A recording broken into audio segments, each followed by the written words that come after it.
उपचुनाव में कांग्रेस से गठबंधन को लेकर अखिलेश यादव ने बड़ा बयान दिया। अखिलेश ने कहा कि बातचीत कर बची हुई सीटों के लिए विचार किया जाएगा।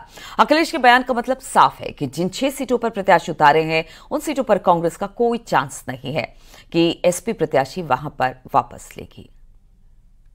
क्या रणनीति रहेगी आपकी? सभी विधानसभाएं इंडिया गठबंधन समाजवादी पार्टी जीतेगी। कांग्रेस को बची हुई सीटें देंगे। बची हुई सीटों में बातचीत कर कर विचार करेंगे। निषाद पार्टी के मुखिया संजय निषाद ने एक बार फिर मंझावा और कटहरी सीट पर उपचुनाव लड़ने की बात कही। संजय निषाद ने कहा कि एनडीए में सभी दलों का सम्मान होता है, उनकी भी बात सुनी जाएगी और उनके प्रत्याशियों को मौका दिया जाएगा।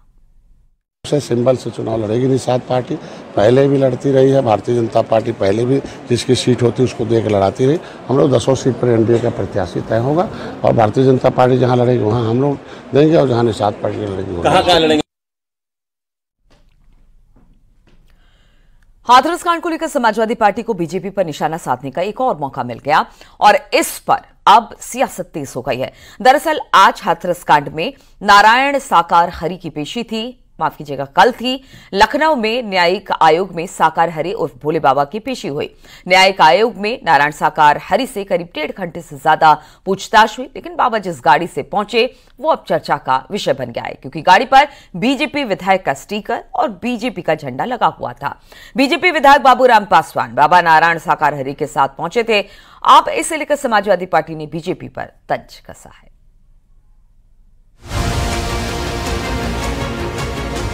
हाथरस हादसे में इसी साल कई लोगों की मौत हुई थी। इसी भगदड़ कांड में नारायण साकार हरि उर्फ भोले बाबा न्यायिक आयोग के सामने पेश होने के लिए लखनऊ पहुंचे। हालांकि वो जिस गाड़ी से लखनऊ पहुंचे वो अब चर्चा का विषय बनी हुई है। दरअसल नारायण साकार हरि उर्फ भोले बाबा जिस सफेद रंग की कार से न्यायिक आयोग पहुंचे वो पीलीभीत की पूरनपुर विधानसभा क्षेत्र से बीजेपी के विधायक बाबूराम पासवान की गाड़ी है, जिस पर विधायक लिखा हुआ है और बीजेपी का झंडा भी लगा हुआ है। वहीं समाजवादी पार्टी को इसे लेकर बीजेपी को घेरने का मौका मिल गया। एसपी नेता का कहना है कि बीजेपी के लोग हादसे में मारे गए लोगों के साथ नहीं खड़े हैं, बल्कि आरोपियों के साथ खड़े हैं। जब समाजवादियों ने पूछा कि इतना बड़ा मॉब वहां पे पहुंचने वाला था, एलआईयू की इसकी कोई खबर नहीं थी, कप्तान वहां पे क्या कर रहा था, जाहिर सी बात है कि बगैर सत्ता के समर्थन के तो वो कार्यक्रम हो नहीं रहा था। यही बात हम तब कह रहे थे और आज जब उनकी पेशी हुई है तो भारतीय जनता पार्टी का जो लिंक है वो साफ साफ समझ में आता है कि वो जो निर्दोष जाने हैं बीजेपी उनके साथ नहीं खड़ी है। बीजेपी जो उसके लिए जिम्मेदार है, बीजेपी उनके साथ खड़ी हुई है। दरअसल हाथरस हादसे में न्यायिक आयोग के सामने बाबा साकार हरि की पेशी हुई। साकार हरि से करीब 1.5 घंटे से ज्यादा पूछताछ हुई। साकार हरि के वकील का दावा है कि हाथरस में भगदड़ के पीछे किसी साजिश से इनकार नहीं किया जा सकता, लेकिन राज्य सरकार की ओर से गठित जांच एजेंसी इस साजिश का पर्दाफाश करने की कोशिश में जुटी है। बिल्कुल साजिश थी। आज तक इतने वर्षों से नारायण साकार हरि के सत्य के साथ में मानव मंगल मिलन सद्भावना समागम में कभी कोई घटना नहीं हुई। ये साजिश थी सनातन धर्म को बदनाम करने की, ये साजिश थी हरि जी के समर्थक फॉलोअर को बदनाम करने की, ये साजिश थी उत्तर प्रदेश सरकार को अस्थिर करने की। पहले भी एक बार हाथरस हुआ, फिर हाथरस घटना हुई। ऐसा साजिश थी, षड्यंत्र था जो कि पर्दाफाश कर रहा है। इसीलिए माननीय मुख्यमंत्री जी का बहुत बहुत धन्यवाद। उन्होंने तुरंत न्यायिक आयोग का गठन किया 30 सदस्यीय और तुरंत उन्होंने अगले दिन वहां विजिट किया। उत्तर प्रदेश सरकार, भारत और केंद्र सरकार ने 2-2 लाख रुपए की सहायता राशि दी मृतकों के परिवार को। हाथरस में इसी साल जुलाई महीने में हादसा हुआ था। 2 जुलाई को सत्संग के दौरान भगदड़ मची थी। भगदड़ में 121 लोगों की मौत हुई थी, 30 घायल हुए थे। कार्यक्रम सूरजपाल उर्फ नारायण साकार हरि उर्फ भोले बाबा का था। सूरजपाल स्वयंभू बाबा बनने से पहले पुलिस की नौकरी करते थे। अचानक अध्यात्म की दुनिया में उसकी एंट्री हुई और नाम बदल लिया। अब लोग सूरजपाल को नारायण साकार हरि के नाम से जानते हैं। हाथरस भगदड़ केस में पुलिस ने कोर्ट में अपनी चार्जशीट दाखिल की है, लेकिन चार्जशीट में नारायण साकार हरि उर्फ भोले बाबा उर्फ सूरजपाल का नाम नहीं है। नारायण साकार हरि उर्फ भोले बाबा के पास 24 आश्रम हैं। उनके पास चल और अचल संपत्तियां 100 करोड़ से ज्यादा है।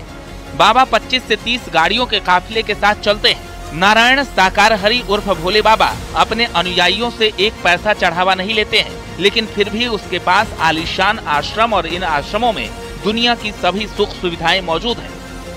वहीं अब हाथरस भगदड़ कांड में आयोग के सामने पेश होने के लिए लखनऊ पहुंचे नारायण साकार हरि के बीजेपी विधायक की गाड़ी में जाने पर सियासत तेज हो गई है। न्यूज 18 के लिए ब्यूरो रिपोर्ट।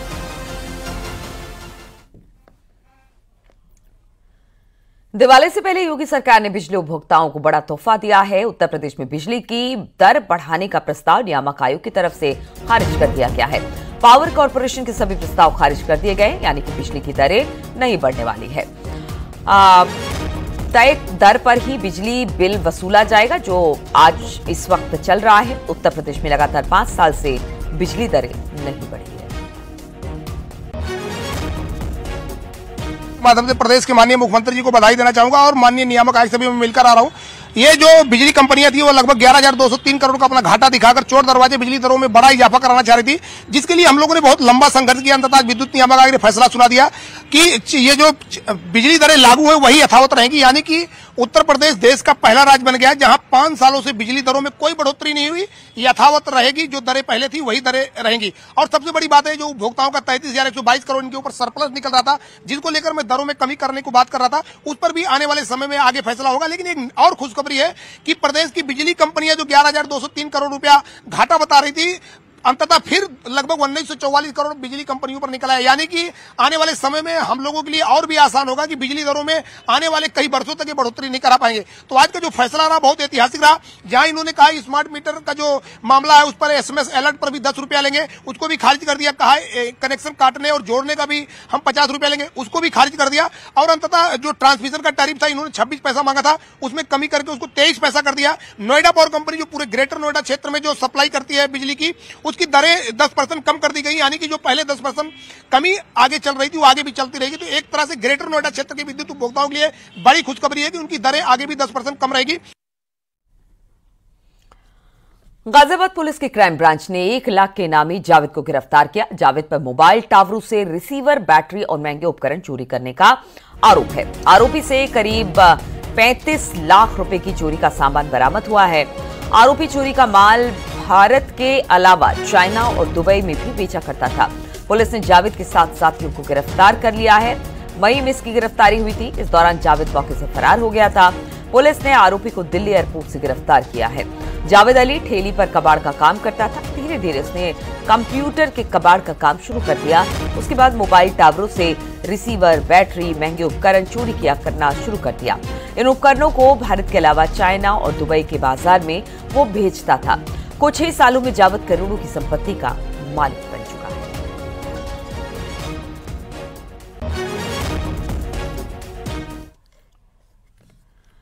डुमरियागंज विधायक सैयदा खातून की विश्व हिंदू परिषद के कार्यकर्ताओं के बीच बहस हुई है।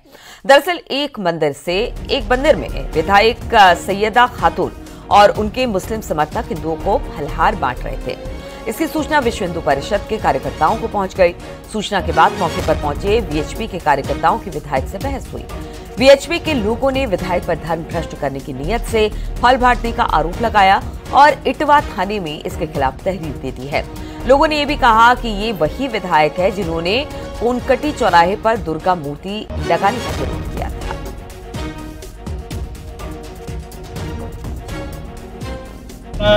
यह फलाहार कार्यक्रम बिना परमिशन का आयोजित किया गया था, जो कि ये लोग मीट मछली, इनके धर्म के अनुयायी मीट मछली खा करके आज गालापुर इस पवित्र मंदिर परिसर में आकर के अष्टमी के दिन इन लोगों ने सनातनी धर्मों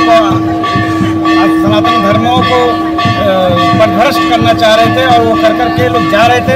इसमें हमारे सभी कार्यकर्ता लोग आए और सभी लोग विरोध करके उन लोगों को भगाने का काम किया गया। ग्रेटर नोएडा में खुदाई के दौरान कुछ सिक्के मिले हैं। चांदी से जुड़े हुए गहने मिले हैं। पुरातत्व विभाग ने सामान कब्जे में लिया। दनकौर थाना क्षेत्र के राजपुर गांव की घटना बताई जा रही है।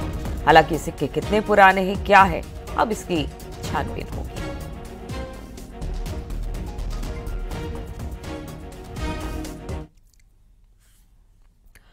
हरियाणा में परिणाम को लेकर बसपा सुप्रीमो मायावती ने जाटों पर धोखा देने का आरोप लगाया, जिसके बाद पश्चिमी उत्तर प्रदेश के जाट वर्ग का क्या कहना है, आपको सुनाते हैं। वो क्या जाहिर करता है? आप क्या सोचते हैं मायावती के इस बयान को लेकर कि जाट समाज के जातिवादी लोगों ने बहुजन समाज पार्टी को हरा दिया? तो जाट ने बहन जी को कई बार मुख्यमंत्री बनाया। पश्चिम में तो जाटों की देन थी वो। जाट और जाटो एक ही हैं। ना तो जाटो जाट के बिना कुछ कर सकता, ना जाट जाटों के बिना कर सकता। और ये तो एक सर्वजाति की पार्टी थी, पर बहन जी के बयान ने ये पार्टी धरती में मिला दी। जाटों ने तो लगातार पश्चिम में भी जब बसपा सरकार बनी तो अधिकतर विधायक जाट समाज से ही थे जिन्होंने उन्हें मुख्यमंत्री बनाने को साथ दिया। और अब तो बहुत मुश्किल है बहन जी का मामला, क्योंकि उन्होंने जातिवाद से तो कभी कोई भी राजनीति नहीं कामयाब हो सकती। अब पार्टी है, हमारी है, बीजेपी है, सबको साथ लेके चल दी। अब जो है मायावती जी ने ये जो बयान दिया है, ये तो बिरादरी हमारे आपस में मतलब एक तरह से मनमुटाव पैदा करे। जाटों ने वोट नहीं दिया या फलाने ने वोट नहीं दिया, सब बिरादरी ने वोट दिया तभी तो मुख्यमंत्री बनी। अगर सब बिरादरी वोट ना देती तो मुख्यमंत्री तक थोड़ी पहुंचती।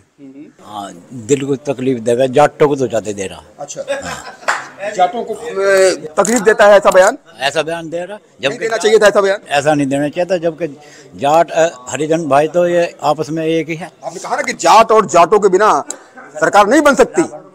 ये जाट और जाटों अगर एक हो गए तो समझिए कि जो है झंडा बुलंद है पार्टी का।